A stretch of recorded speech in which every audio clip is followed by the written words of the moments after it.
मैं VN मिश्रा एक बार फिर हाजिर हैं विद्या क्वेश्चन बैंक से मैथ की तैयारी कैसे करें में। तो ट्रिग्नोमेट्री शुरू किया गया था। कल हमने बताया था 3 फार्मूले sine square theta plus cos square theta बराबर 1। इससे इतने फार्मूले हैं, किसी का यूज कहाँ होगा ये क्वेश्चन से पता चलेगा। दूसरा ये फार्मूला हमने बताया था, तीसरा ये बताया था। अब आज ये बताते हैं कि क्या sine square theta plus cos square theta बराबर 1 होता है। यही आ गया प्रूव करने के लिए एग्जाम में, तो आप कैसे करेंगे। तो चलिए देखते हैं। पहला है sine square theta plus cos square theta बराबर 1। LHS ले लीजिए। LHS माने left hand side sine square theta plus cos square theta. अब साइन स्क्वायर थीटा मतलब ये हुआ साइन थीटा का स्क्वायर, और cos square theta cos theta का स्क्वायर। अब साइन थीटा बराबर आप जानते हैं लंब बटा कर्ण होता है। इंग्लिश मीडियम वाले लोग समझ जाएंगे परपेंडिकुलर बाय हाइपोटेनस। तो P का स्क्वायर परपेंडिकुलर का स्क्वायर बटे हाइपोटेनस का स्क्वायर, लंब का स्क्वायर बटे कर्ण का स्क्वायर प्लस, तो प्लस कास थीटा बराबर होता है आधार बटे कर्ण, यानी कि बेस का स्क्वायर बटे हाइपोटेनस का स्क्वायर।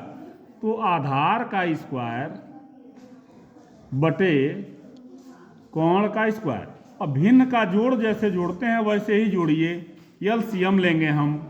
एलसीएम हो जाएगा हाइपोटेनस का स्क्वायर, यहाँ हो जाएगा कर्ण का स्क्वायर, सेम कंडीशन। अब एलसीएम हो गया, इससे इसमें भाग देते हैं 1 आएगा, इसका गुणा करेंगे P स्क्वायर होगा। इसका इसमें भाग देंगे 1 आएगा, इसमें गुणा करेंगे B स्क्वायर होगा। मतलब यदि एलसीएम बराबर हो तो ऊपर वाले को जोड़ देते हैं। यदि जोड़ है तो लंब स्क्वायर प्लस आधार स्क्वायर। अभी पीछे फार्मूला आप पढ़े हैं कि लंब स्क्वायर धन आधार स्क्वायर बराबर कर्ण स्क्वायर। क्या होता है? कर्ण स्क्वायर बराबर क्या होता है? लंब स्क्वायर प्लस आधार स्क्वायर। तो लंब स्क्वायर प्लस आधार स्क्वायर है, तो यहाँ हम कर्ण स्क्वायर लिख सकते हैं। उसी प्रकार परपेंडिकुलर का स्क्वायर प्लस बेस का square is equal to hypotenuse का स्क्वायर बटे हाइपोटेनस का स्क्वायर। ये कट गया, आ गया 1, यानी कि आपने इसको सिद्ध कर दिया, 1 ला दिया। अब यहाँ लिखेंगे राइट हैंड साइड। समझ में आ गया? अब यहाँ देखिए, लंब का स्क्वायर प्लस आधार का स्क्वायर बराबर कर्ण का स्क्वायर, नीचे कर्ण स्क्वायर है, ये है। अब दोनों को काट देंगे, बराबर 1 आ जाएगा, बराबर RHS। दूसरा फार्मूला लेते हैं, sec square theta minus tan square theta बराबर 1। तो सेक थीटा बराबर, पहले LHS लिख लीजिए, sec square theta minus tan square theta. अब सेक स्क्वायर थीटा मतलब ये है कि सेक थीटा का स्क्वायर। सेक थीटा क्या होता है?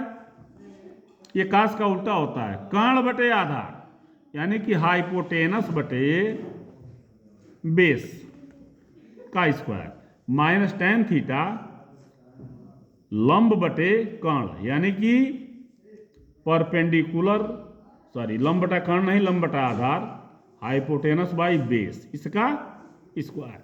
अब यहां मान लीजिए कर्ण का स्क्वायर बटे आधार का स्क्वायर माइनस लंब का स्क्वायर बटे आधार का स्क्वायर। समझ रही है बात? अब H स्क्वायर बटे B square minus P square बटे B square. B square LCM, यहाँ H square minus P square हो जाएगा। यहाँ आधार स्क्वायर एलसीएम, कर्ण स्क्वायर हाइपोटेनस का स्क्वायर माइनस लंब स्क्वायर परपेंडिकुलर का स्क्वायर। बात समझ में गया?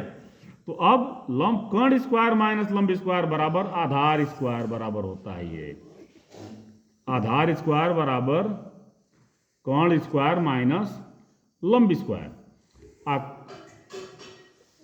लंब स्क्वायर बराबर कर्ण स्क्वायर माइनस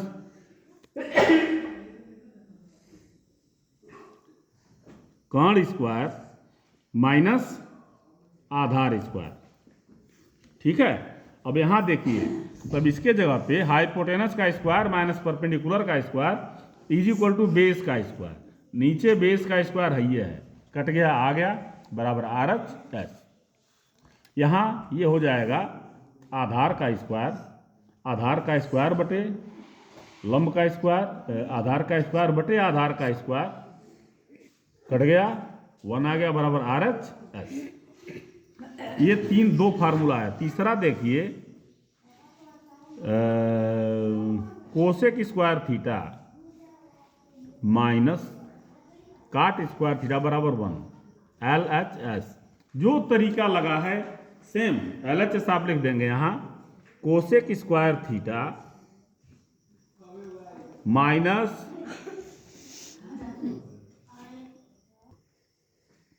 अब इसको आप चाहें तो जैसे हमने किया है, कोसेक थीटा बराबर होता है कर्ण बटा लंब, मतलब हाइपोटेनस का स्क्वायर और बटे परपेंडिकुलर का स्क्वायर, काट बेस का स्क्वायर बाई परपेंडिकुलर का स्क्वायर, एलसीएम ले लीजिए, ये हो जाएगा एच का स्क्वायर माइनस बी का स्क्वायर, मतलब हाइपोटेनस का स्क्वायर माइनस बेस का स्क्वायर, कर्ण का स्क्वायर माइनस आधार का स्क्वायर, ये बराबर हो जाएगा लंब का स्क्वायर पी का स्क्वायर, ये बटे पी का स्क्वायर है, कट गया, बराबर 1 आ गया, आर है जैसा गया। बात समझ में, समझ आ रही है बात? ना समझ में आया ना तो तुरंत बताइएगा। यदि बताने में आप चूक कर गए तो समझिए आप पीछे हो गए। समस्या को अपने पास नहीं रखते हैं, समस्या को हमें दे दीजिए, आप समस्या मुक्त रहेंगे। और समस्या मुक्त रहेंगे कब रहेंगे? उस समस्या का समाधान इधर से भेजा जाएगा। आगे देखा जाए। अब आपको बताते हैं हम जीरो अंश, साइन जीरो अंश का मान कितना होता है। साइन जीरो अंश का मान होता है 0, ठीक है।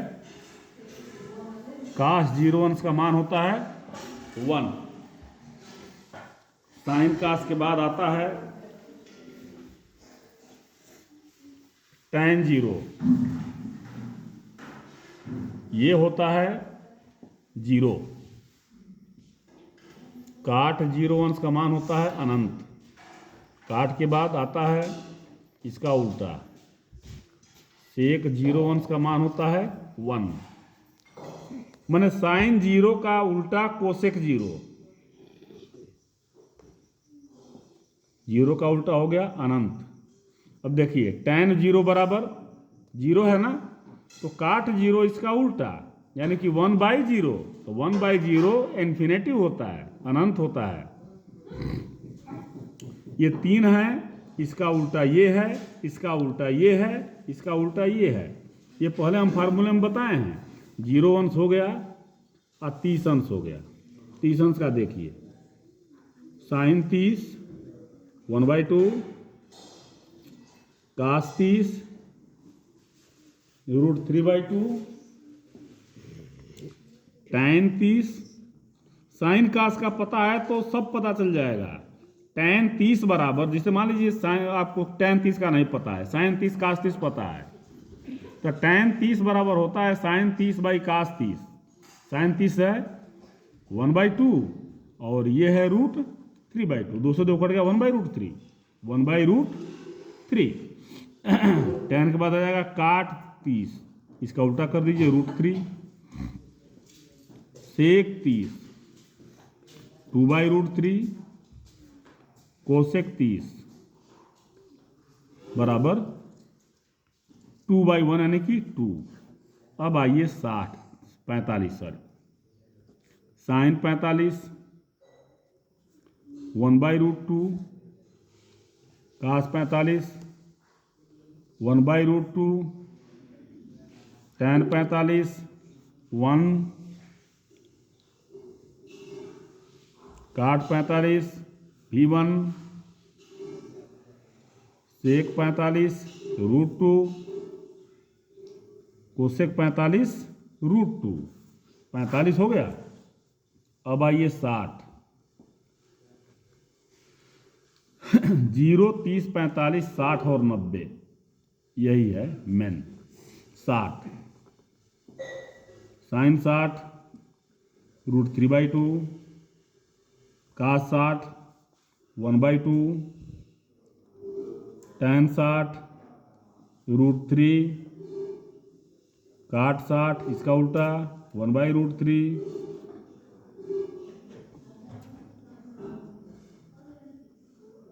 सेक 60 2/1 यानी कि 2, कोसेक 60 2/√3। 90 में आइए, साइन 90 1, कास 90 0, tan 90 1/0 यानी कि अनंत, काट 90 0, सेक 90 अनंत, कोसेक 90 1। ये आपका हो गया 0, 30, 45, 60, 90। देखिए अब कुछ मैं बताना ये चाहता हूँ कि जैसे अब यहाँ देखिए, मान लीजिए आपको साइन का पता है और कास का पता है, तो टैन का निकालने के लिए साइन बटे कास कर देंगे तो निकल जाएगा।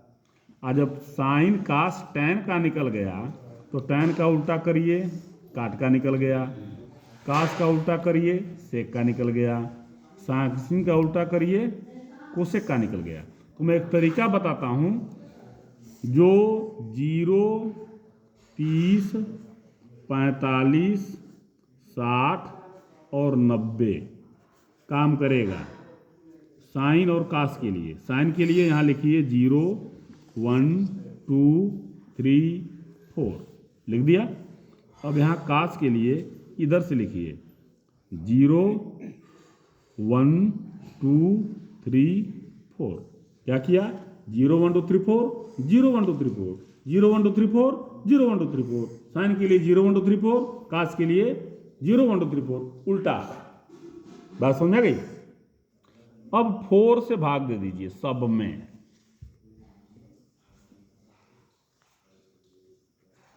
कहीं परीक्षा में भूल जाए ना तो ये तरीका लगाइएगा। 0, 1, 2, 3, 4, 0, 1, 2, 3, 4, 0, 1, 2, 3, 4 सब में 4 से भाग और उसका निकालेंगे वर्गमूल, स्क्वायर रूट। जब स्क्वायर रूट निकालेंगे ना तो सबका मान निकलता हुआ आएगा। कैसे? देखिए 0/4 0 और 0 का वर्गमूल 0, साइन 0 अंश का मान 0, 1 का वर्गमूल 1, 4 का वर्गमूल 2, साइन 30 अंश का मान 1/2, 2 2 जा 4, 1 का वर्गमूल 1, 2 का वर्गमूल √2, साइन 45 1/√2, √3 इसका वर्गमूल 2, साइन 60 √3/2, कट गया 1, वर्गमूल आएगा 1, साइन 90 1, 1 कास 0 1, √3/2, 1/√2, साइन कास 45, साइन 45 कास 45 बराबर होते हैं, ये 1/2 और ये 0 हो गया। बात समझ में आया? अब मान लीजिए टैन का निकालना है 0, तो साइन 0/कास 0, 0/1 = 0। ठीक है। टैन 30 का निकालना है 1/2/√3/2, ये कट गया 1/√3। 45 का निकालना है 1/√2/1/√2, कट गया 1 आ गया। 60 का निकालना है √3/2/1/2, ये कट गया, =√3 आएगा। टैन 90 का निकालना है 1/0 = अनंत हो गया। हो गया? 0 का उल्टा अनंत, अनंत का उल्टा 0, अंत का उल्टा शुरुआत और शुरुआत का उल्टा अंत। अब देखिए, मान लीजिए अब साइन कॉस्टेंट निकल गया ना, काट का निकालना हो 0 का, इसका उल्टा कर दीजिए, अनंत हो गया। इसका उल्टा करिए √3 हो गया। इसका उल्टा करिए 1 आ जाएगा, इसका उल्टा करिए 1/√3 आ जाएगा, इसका करिए 0 आ जाएगा। सेक का निकालना है, काश का उल्टा करिए 1 का 1 हो जाएगा, इसका 2/√3 हो जाएगा, इसका √2 हो जाएगा और इसका हो जाएगा 2 हो जाएगा, इसका अनंत हो जाएगा। सेक कोसेक बचता है ना, कोसेक का निकाल दीजिए, साइन का उल्टा, 0 का उल्टा अनंत हो गया, इसका 2 हो गया, इसका √2 हो गया, इसका 2/√3 हो गया, इसका 1 हो गया। बात समझ में आई? तो ये कुछ तरीके हैं, ये तरीके हर जगह नहीं मिलते हैं, ये मैं बताया हूँ, बस कहीं लिखा हुआ मिल जाएगा, सबका सारणी बना हुआ, लेकिन ये जो सिस्टम है, जो तरीका है ये आप समझ लेंगे तो आपके लिए बेटर रहेगा। तो आज अभी 2 दिन चलेगा फार्मूला, उसके बाद क्वेश्चन पर आ जाएंगे, हो सकता है कि सोमवार से क्वेश्चन पर आ जाएं। तो अब आज बस इतना ही, तब तक के लिए धन्यवाद। हम उम्मीद करते हैं कि जो समझा रहे हैं वो आपके समझ में आता है, और यदि नहीं आता है तो आप पूछते नहीं हैं तो ये आपकी कमी है, और ये छोटी सी कमी नहीं है, ये बहुत बड़ी कमी मानी जाएगी, और इससे आप आगे कभी सफल नहीं होंगे। इसलिए प्रॉब्लम जिनके पास समस्या नहीं है, 2 लोगों के पास समस्या नहीं होती है, एक जो सब कुछ जानते हैं उनके पास समस्या नहीं है, और एक जो कुछ नहीं जानते हैं उनके पास कोई समस्या नहीं है। जो कुछ जानकारी करना चाहेगा, समस्या उसकी बढ़ती जाएगी। ओके, धन्यवाद, थैंक यू।